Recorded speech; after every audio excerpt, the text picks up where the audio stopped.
Salam alaikum azulfillaoun, bonjour. Notre époustouflant Premier ministre s'est donc rendu en France avec un paquet de ministres et un baluchon de patrons algériens. Alors, précision de taille, et d'autant plus curieuse que le protocole français est tellement rigoureux, tellement pointilleux sur l'étiquette, qu'il en est devenu agaçant pour de nombreux pays. Or, pour recevoir Sellel, ce n'est pas le Premier ministre français qui l'a reçu à sa descente d'avion, ni même le ministre des Affaires étrangères, ni même le président du Parlement, ni même le président du Sénat français, ni même un quelconque ministre. Mais il a été reçu par un secrétaire d'État. Et comble du mépris, celui-ci, M. Le Gouen, a reçu notre Premier ministre quasiment en tenue de chasse. Regardez. Monsieur Le Gouen, en tenue de chasse. Et en plus, regardez, il est devant lui. Il l'attend à sa descente d'avion, il lui serre la main, puis ils empruntent le tapis rouge, soi-disant, mais il est devant lui. Il marche devant lui. Et notre Sellel national, regardez le sourire qu'il fait, le sourire contrit, alors que normalement il aurait dû ordonner au pilote de faire marche arrière, parce qu'on ne joue pas avec la dignité du pays qu'on représente. Mais bon. Mais Sellel a de qui tenir. Son président aussi était gentil tout plein avec son homologue français. Regardez. Regardez. Comment il le protège de ses mains. Ne le touchez pas au président. Regardez. Regardez bien cette photo.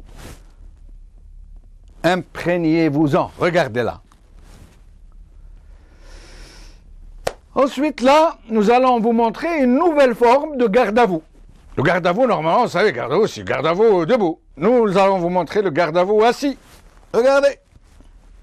Ah, on s'est trompé. Ah, voilà. Regardez.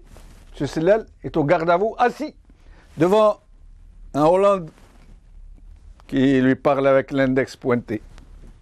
Et enfin, regardez comment le secrétaire d'État français s'installe au milieu du tapis rouge pendant que son prestigieux invité est à la touche du tapis rouge. Regardez.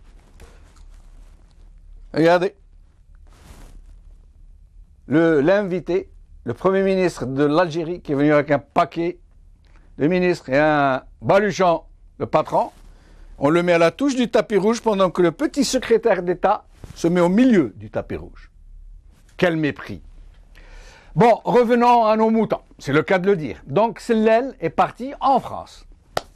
Il est parti, comme il a dit lui, faire du gagnant-gagnant avec la France, rassurer ses partenaires français, comme il a dit lui, tourner la page historique, comme il a dit lui, nous annoncer que Bouteflika a bel et bien été hospitalisé, récemment à Grenoble.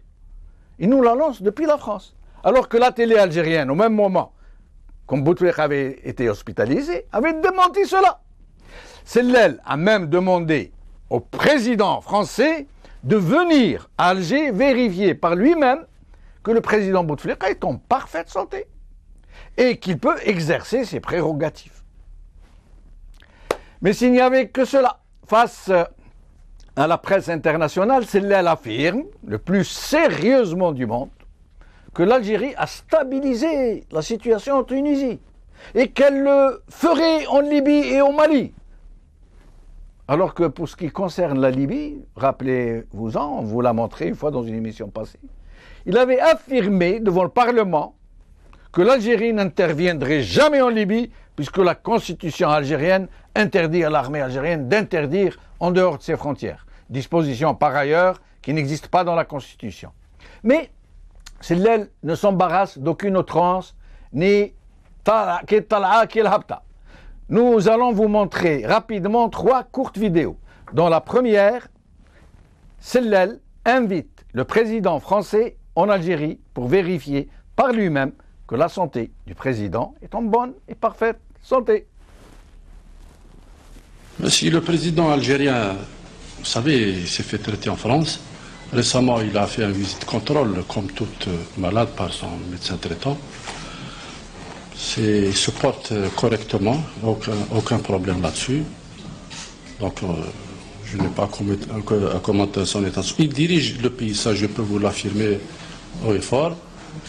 Mais pour les visites entre présidents, moi-même j'ai insisté ce matin auprès du président Hollande pour qu'il lui rende une visite à Alger.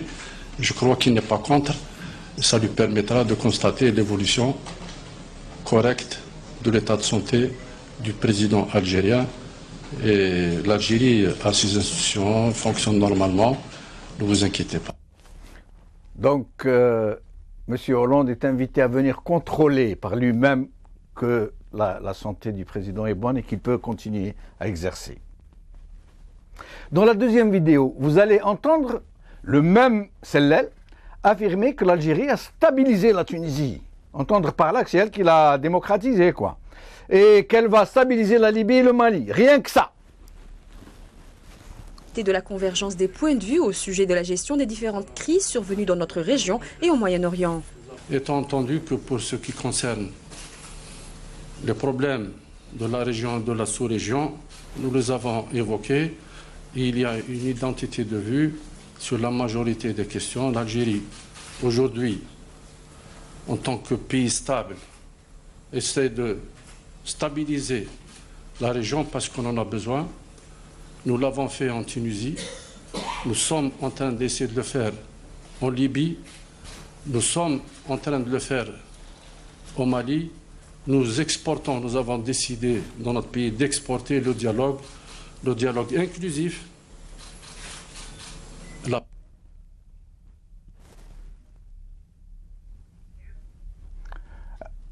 Voilà.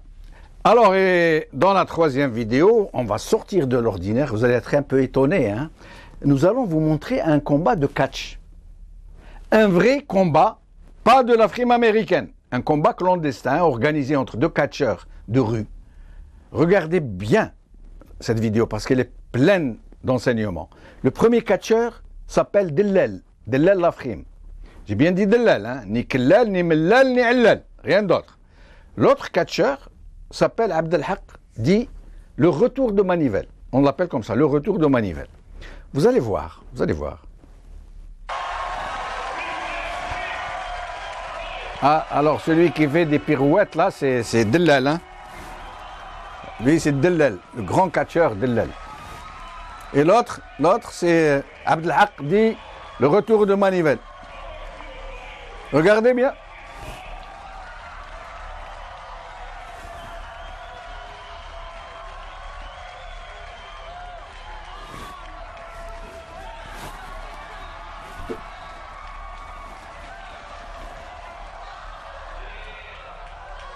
Oh là là, Dellel, vive Dellel. Et vous allez voir le retour de manivelle. Voilà, c'est réglé. Voilà comment le retour de manivelle règle certaines situations. Avec nous aujourd'hui, Karim Tabou, qui n'est plus utile de présenter, et Hicham Apoud, qui n'est plus utile de présenter. Karim Tabou, merci d'avoir accepté notre invitation. Merci de l'invitation, Fijomat. Merci, Barakallahu Fik. Je suis très honoré de votre présence. Alors, Merci beaucoup. si Karim, dites-moi, dites-nous, qu'est-ce que vous pensez de ce mépris il faut dire les choses par leur nom, de l'État français à l'endroit de ce régime? Qu'est-ce que vous en pensez, vous en tant qu'homme politique? Merci suffisamment pour la qualité du débat que vous faites, que vous organisez. Et puis merci également de me donner cette opportunité de contribuer, de participer à ce débat. Je pense que autant sur le plan protocole que sur le plan, j'allais dire, de la considération des autorités françaises envers l'Algérie, envers l'État algérien, envers le peuple algérien, elle est tout simplement à la mesure de nos dirigeants. Certains qualifieraient ces attitudes d'attitudes racistes, méprisantes, mais nous sommes les premiers à être racistes contre nous-mêmes, nous sommes les premiers à nous mépriser, nous sommes les premiers à nous donner, j'allais dire, de l'intérêt et de la hauteur. Quand je parle de nous, je parle de ces institutions qui représentent le peuple algérien et qui représentent l'État algérien. Depuis toujours, la France a eu une attitude, entre parenthèses, une attitude, s'il n'est pas raciste, mais en tout cas, il n'est pas loin de considérer le peuple algérien comme des indigènes de guerre qui sont administrés par les méthodes qu'on donne aux indigènes.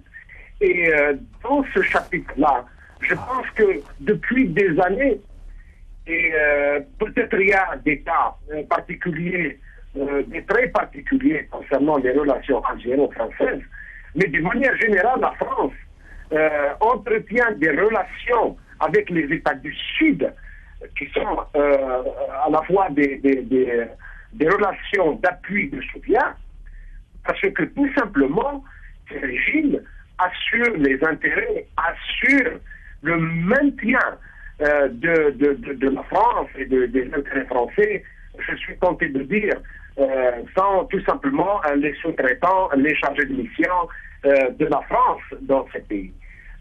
On peut donner plusieurs exemples, mais je me limiterai à dire tout simplement que l'Algérie, le régime algérien, a toujours trouvé dans le régime français, qu'il soit de droite ou de gauche, a trouvé les appuis, les soutiens, plus encore, le régime français, autant du temps de la gauche que de la droite, a tout simplement œuvré depuis toujours et pendant des années à mettre en échec toutes les initiatives de l'opposition, toutes les initiatives des militants des droits de l'homme, toutes les initiatives de la société civile.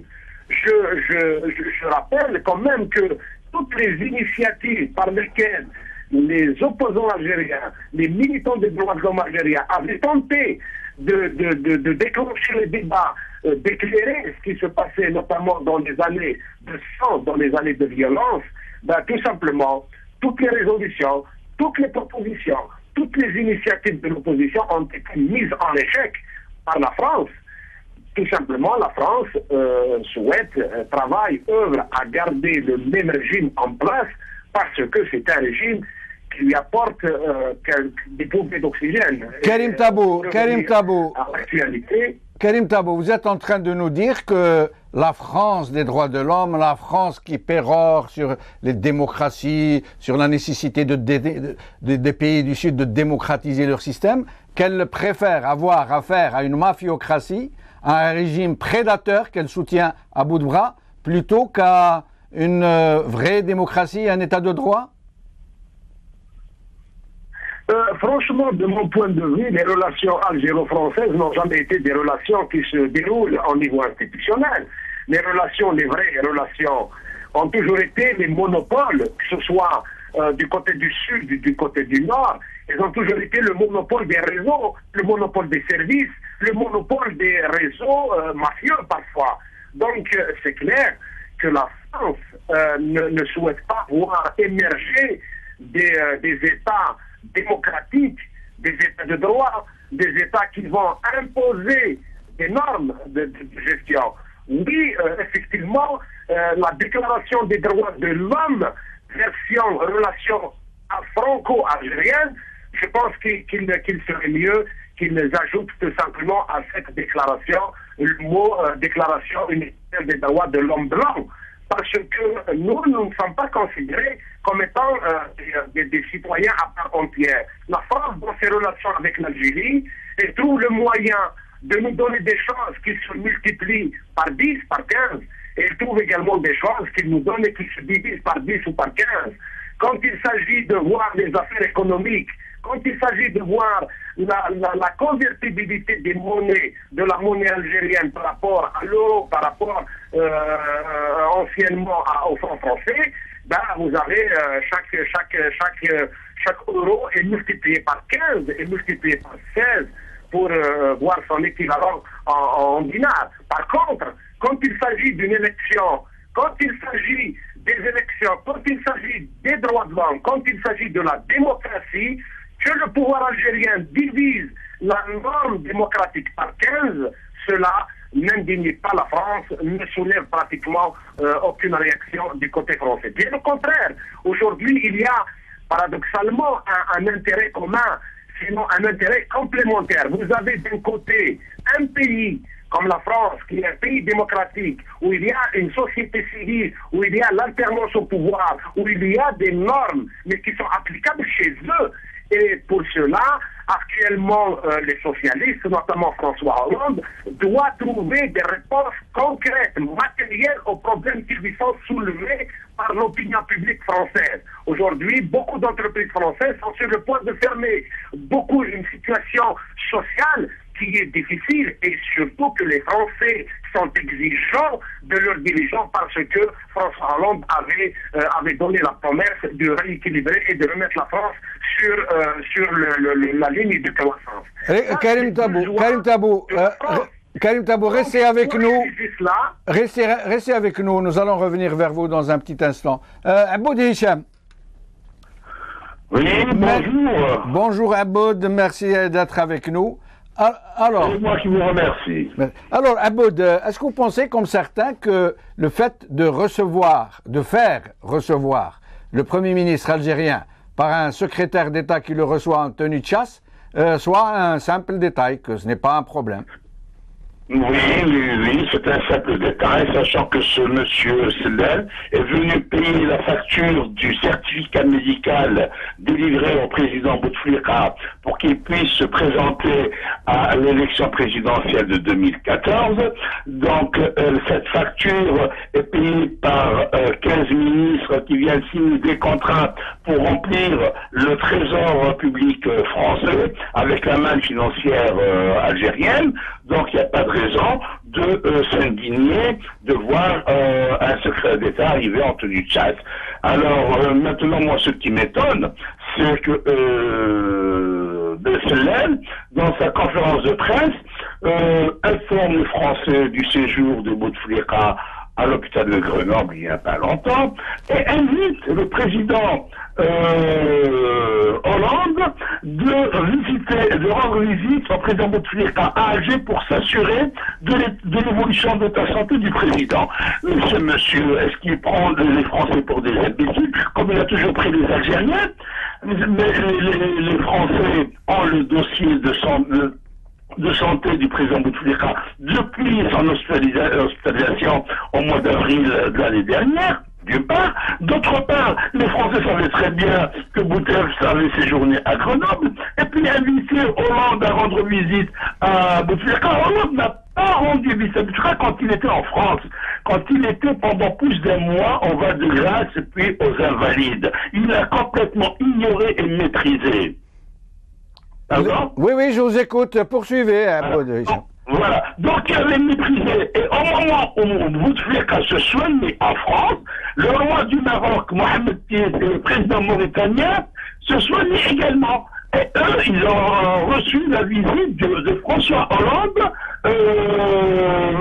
pendant qu'ils se soignaient en France, ce qui n'était pas le cas de Bouteflika. Alors, j'estime que ce n'est pas du mépris, seulement un traitement mérité par le régime d'Alger qui est complètement à terre devant les Français. Il est à plat ventre. Que voulez-vous que les Français leur fassent à des gens qui viennent simplement se mettre à plat ventre devant l'ancienne puissance coloniale? Mais Aboud Hicham, le président Hollande s'est rattrapé. Quand Bouteflika est parti aux Invalides, il lui a rendu visite, mais il paraît qu'il a été exigé que la visite se fasse sous le portrait du président Hollande. Non. C'est pas Hollande qui a rendu visite. Cette histoire de portrait, c'est Bouteflika a reçu son premier ministre et son chef d'état-major de l'armée sous le portrait de Hollande. D'accord. Hollande était présent avec son portrait, mais il n'a jamais rendu visite à Bouteflika. Alors, oui, c'est vrai, vous me rappelez. Dites-moi. Oui, mon ami. C'est ça le complexe du colonisé. Oui. Aboud Hicham. Quand Sellel nous dit, il dit à un parterre de journalistes, ça veut dire qu'il dit au monde entier que l'Algérie a stabilisé la Tunisie et qu'elle va le faire en Libye et au Mali. Qu'est-ce que ça vous inspire? Eh oui, la politique de corruption s'étend à la France et à la Tunisie. Nous avons corrompu les Français pour nous délivrer un certificat médical pour que le malade et sénile Abdel Bouteflika puisse se présenter à l'élection présidentielle. Évidemment, les Français ne donnent rien pour rien. Donc voilà, on est venu payer la facture. Quant à la Tunisie, n'oubliez pas la visite rendue par Béchir Khalid Sebsi à Bouteflika au mois de décembre 2013. Et ce monsieur, qui lui-même est sénile, qui lui-même est malade de l'Alzheimer, est sorti nous dire que Bouteflika se portait très bien, qu'il parlait très bien, qu'il s'était entretenu longuement avec lui. Et par la suite, il a reçu à 2 reprises Ranouchi, alors qu'il n'a pas reçu Moussouf Marzouki une seule fois, qui était une visite demandée par Moussouf Marzouki.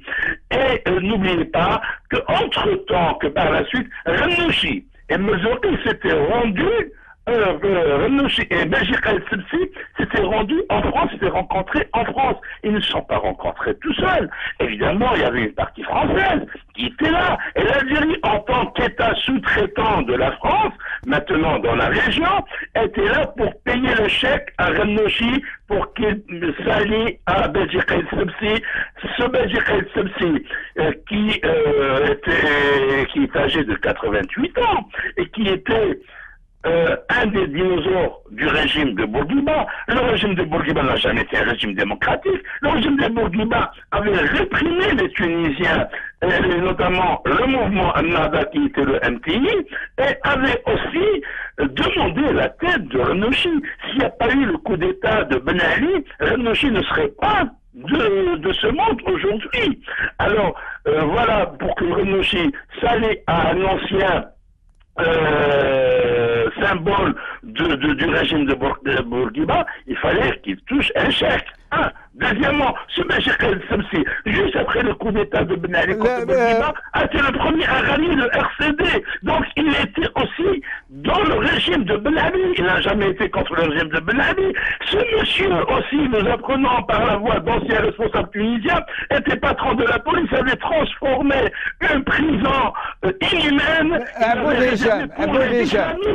Abou Hicham, il nous reste à peu près 2 minutes pour la fin de la première partie. Il y a quelque temps, on a vu la vidéo sur cette émission même, de Sellel qui jurait devant le Parlement que l'Algérie n'interviendra jamais en Libye militairement puisque la Constitution l'interdit, ce qui est faux puisque cette disposition n'existe pas. Et en France, il déclare qu'il est en train de stabiliser la situation en Libye. Qu'est-ce que vous en pensez? Très brièvement, s'il vous plaît. Non, s'il vous plaît, n'en voulez pas, M. Sellel. M. Sellel n'est que le porte-parole d'un pouvoir occulte qui navigue à vue, qui n'a aucune stratégie. Donc Sellel dit du n'importe quoi, et puis une chose qu'il ne faut pas oublier, c'est que l'Algérie est devenue un État sous-traitant de la puissance française, l'ancienne puissance coloniale. Oui, donc, cela peut dire tout ce qu'il veut. Il avance aujourd'hui une chose, et demain il avancera son contraire. Et ne vous étonnez pas, ce monsieur, il me fait pitié. Moi, j'ai pitié pour ce monsieur qui est un véritable guignol, qui est aujourd'hui la risée de toute la rue algérienne, même de la classe politique algérienne. Attendez, il n'y a jamais eu un ministre qui a fait l'objet de tant de blagues comme Sellel. Alors, laissez ce monsieur tranquille, il est en train de faire la sale besogne que beaucoup de gens répugnent à faire. Alors donc, laissez-le. Moi, j'ai la pitié pour ce monsieur. Abou Hicham, on laisse tranquille en attendant que le retour de Manivelle s'occupe de lui. Cette émission, maintenant, arrive à son premier terme, puisqu'elle se déroule en 2 parties. Nous nous retrouvons après un court intermède. Merci.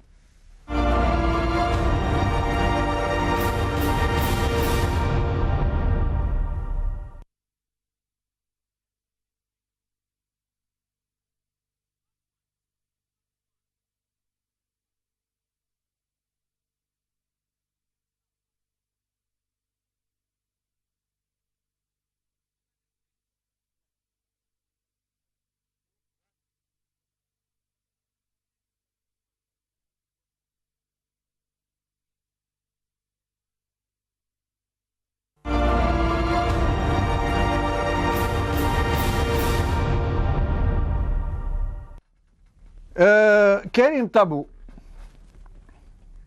Karim Tabou, est-ce que vous m'entendez? Oui, oui, je vous entends bien, je vous entends bien. Une minute, s'il vous plaît, un petit problème, on reprend tout de suite.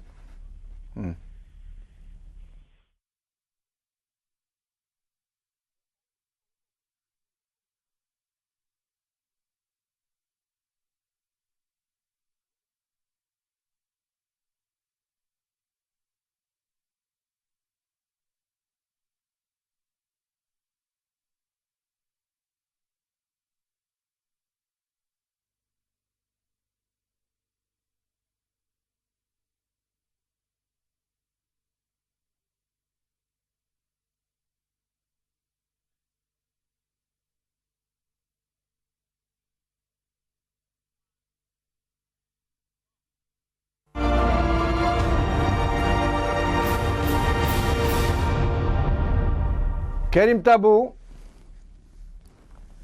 Allô, je vous entends bien. Ah bah très bien.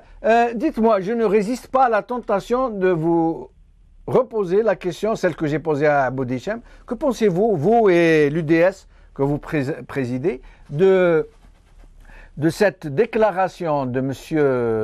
Sellel qui affirme avoir stabilisé la Tunisie, ça veut dire en quelque sorte, de l'avoir démocratisée et qu'ils sont en train donc ils vont se mettre à stabiliser, entre guillemets, la Libye et le Mali. Qu'est-ce que vous pensez d'une telle déclaration en France?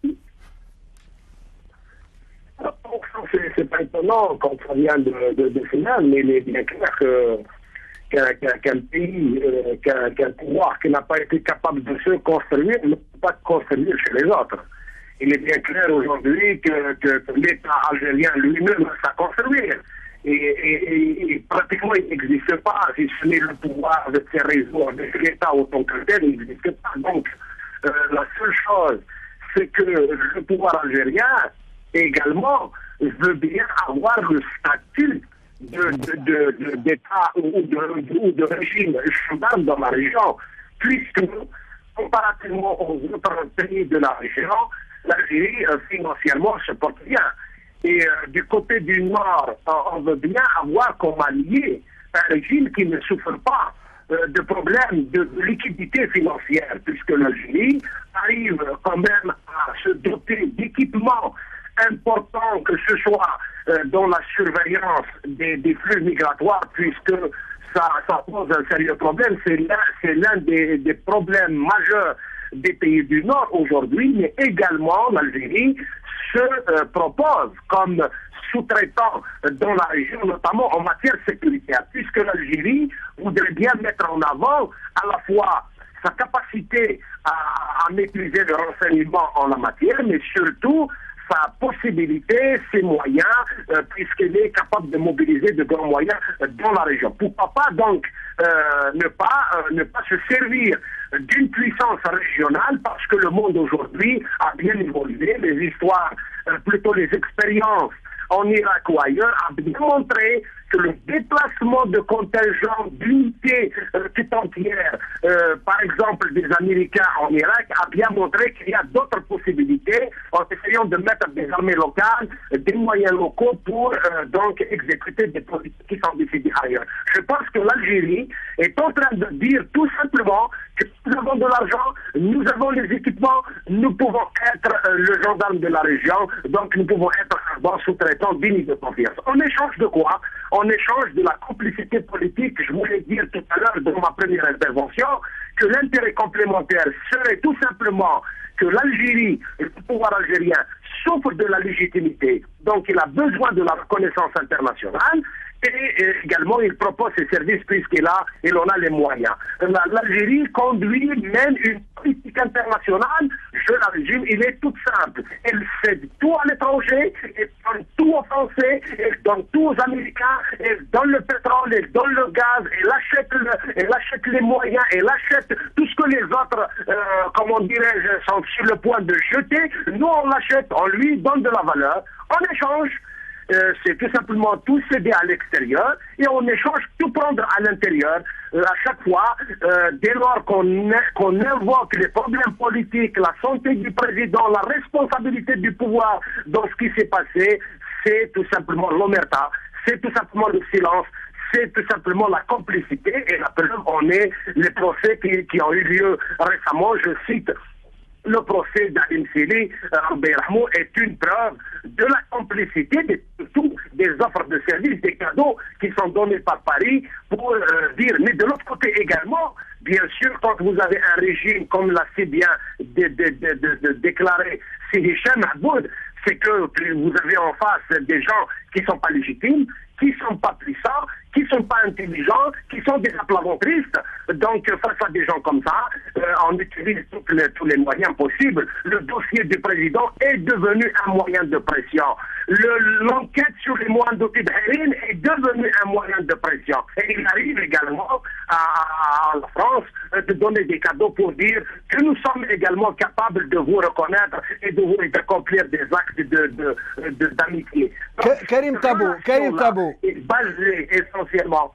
Karim Tabou, excusez-moi de vous interrompre. En plus de se proposer comme un pays qui va devenir une sorte de frontière extérieure de l'Europe, en plus de se proposer comme étant un gendarme de la région, avec tous les armements qu'ils ont acquis, ils en ont maintenant les moyens. Est-ce que vous ne pensez pas que cet aplaventrisme ne consiste pas seulement à se faire légitimer, à avoir la paix du côté international, à ce qu'on ne tritouille pas trop du côté algérien, mais est-ce que vous ne pensez pas qu'ils sont en train, avec tous ces gestes aplaventristes, de préparer l'après Bouteflika? Oui, mais c'est clair que la France,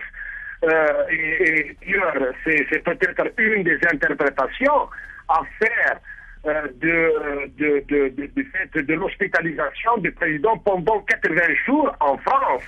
Et là, je pense que la France a toujours fait de ça parce que son rôle dans son poids dans les décisions politiques soit un poids important.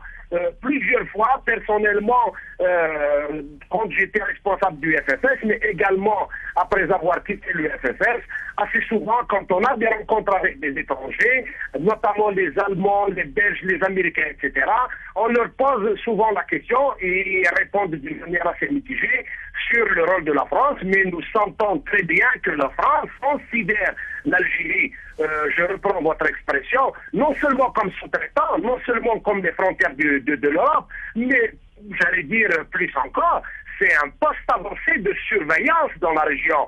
C'est même pas une frontière, parce que la frontière, à la limite, c'est positif. Mais pire encore, c'est un poste avancé de surveillance, puisque l'Algérie se propose à accomplir des missions et en échange, elle reçoit que la reconnaissance. Restez avec nous, Karim Tabou. Restez avec nous, merci, restez avec nous. Hicham Aboud. Oui. On dit que la France est devenue la principale plaque tournante pour le blanchiment d'argent des barons du régime qui l'exfiltrent vers des paradis fiscaux. Mais ils passeraient par la France pour laver cet argent, pour le blanchir. Qu'est-ce que vous pensez de cette information qui circule, de cette rumeur? Bon, écoutez, c'est une évidence. Il suffit de citer les biens acquis par des dignitaires du régime, même par des sous-fifres du régime, qui n'ont jamais travaillé en France, qui n'ont jamais occupé un poste où ils pouvaient être rémunérés en devises étrangères. Aujourd'hui, ces gens possèdent des biens au vu et au su de tout le monde. Je commence par Marseille, où l'ancien wali de Sétif et de Batna, que tu dois connaître certainement, mon cher ami, Mohamed Jbari, qui possède aujourd'hui un hôtel à Marseille. Oui. D'où lui vient cet argent pour acquérir pareil bien en France, en arrivant à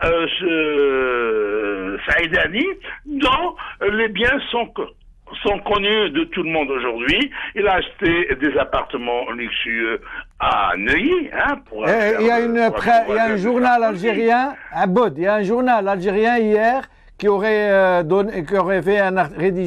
publié un article sur ça et qui aurait dit non, c'est un Dany, c'est parce qu'il a une sœur malade en France, qu'il a investi cet argent pour être près de sa sœur. Ça veut dire on nous a brodé un roman. On ne lui demande pas comment. D'où lui vient l'argent? D'où lui est venu? Il dit sur l'acte notarié, c'est précisé qu'il avait payé pour 340 000 € de sa poche, d'où sont venus ces 340 000, et qu'il avait fait un prêt bancaire du même montant, et il doit payer mensuellement 2 700 €. D'où lui vient ces 2 700 € mensuels? Voilà la question qui se pose. Mais il paraît que c'est un tout petit, lui. Je n'arrive pas à posséder, et je travaille, et je suis connu quand même, je n'arrive pas à m'acheter une petite bicoque. Je n'arrive pas à m'acheter un tout petit bien. Donc, d'où vient cet argent? En passant par chez les Farahmani aussi, n'oublions pas le général Ataïlia. Ils sont nombreux, ces gens, qui aujourd'hui possèdent des cartes de séjour VIP et qui possèdent des biens. Donc, le blanchiment d'argent, c'est devenu une mode, donc tout le monde possède des biens en France, même du petit journaleux inféodé au pouvoir, qui tire un journal à 500 exemplaires et qu'on ne voit pas sur les étalages et qui aujourd'hui possède des biens en France et en Espagne, au plus haut responsable. Ne parlons pas de Bouteflika et de ses frères, qui aujourd'hui, a commencé par Abdelghani, l'avocat, le frère de Bouteflika, qui a acquis, et où dans l'une des rues les plus chères de France, la rue Saint-Honoré, où il a acquis un appartement qui lui a été payé par Khalifa Moumen. Khalifa Moumen est en prison et Abdelghani Bouteflika est dans son appartement de la rue Saint-Honoré.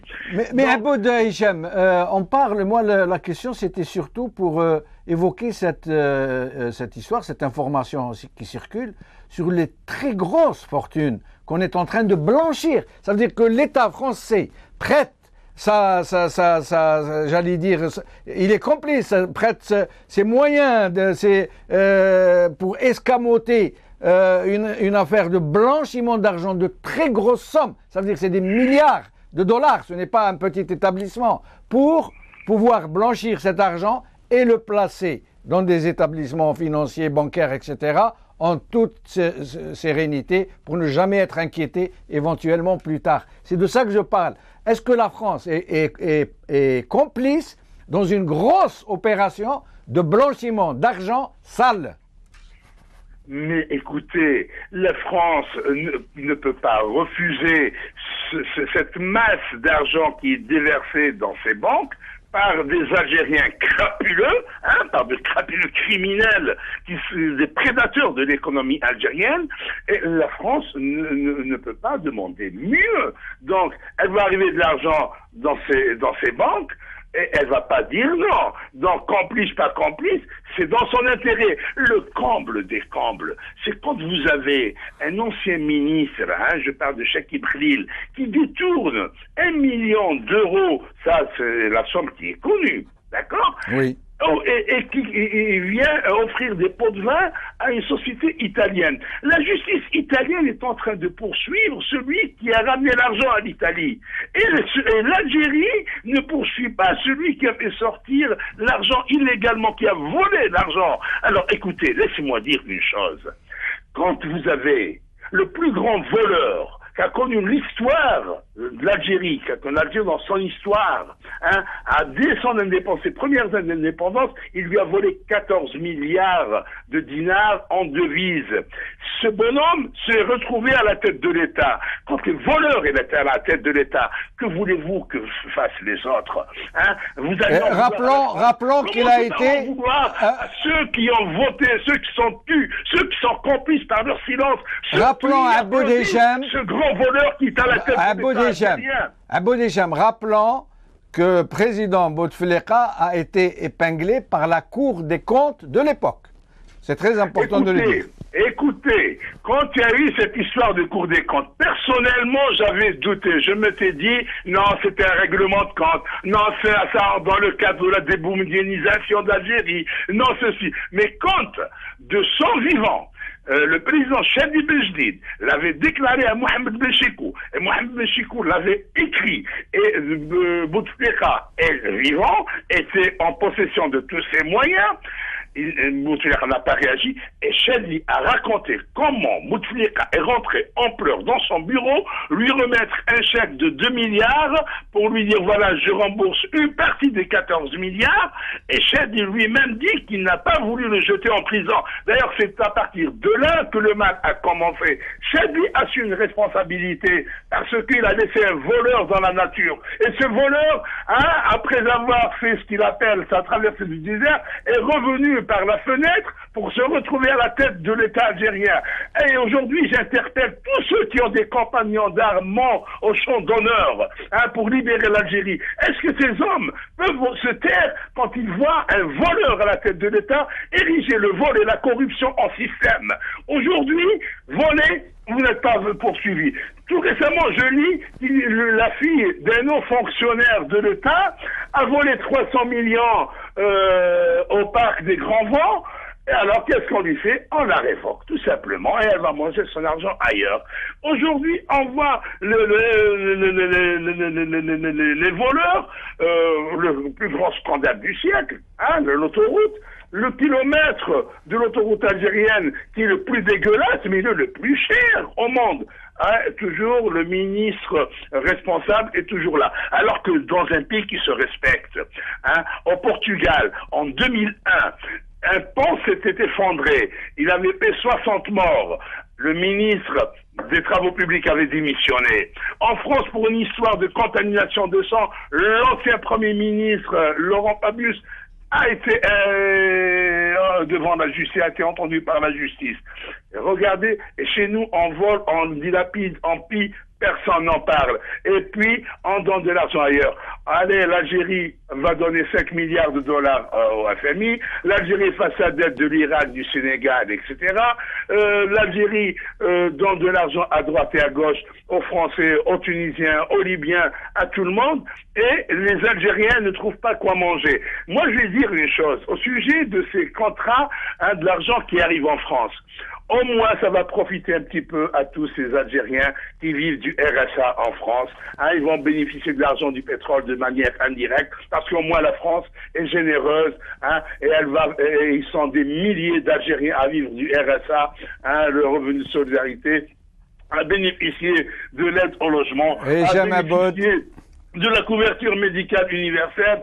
Si c'était resté en Algérie, ils auraient continué à vivre la misère comme tous les autres Algériens. Hicham Aboud, merci infiniment, en espérant vous revoir bientôt. Karim Tabou, pour le mot de la fin, vous, en tant que parti politique, est-ce que vous n'envisagez pas d'alerter l'opinion publique française et les partis politiques français vraiment progressistes, pas la gauche caviar, sur cette connivence, sur ces relations plus que douteuses? Est-ce que vous n'envisagez pas d'entreprendre une opération de communication à destination de l'opinion publique française?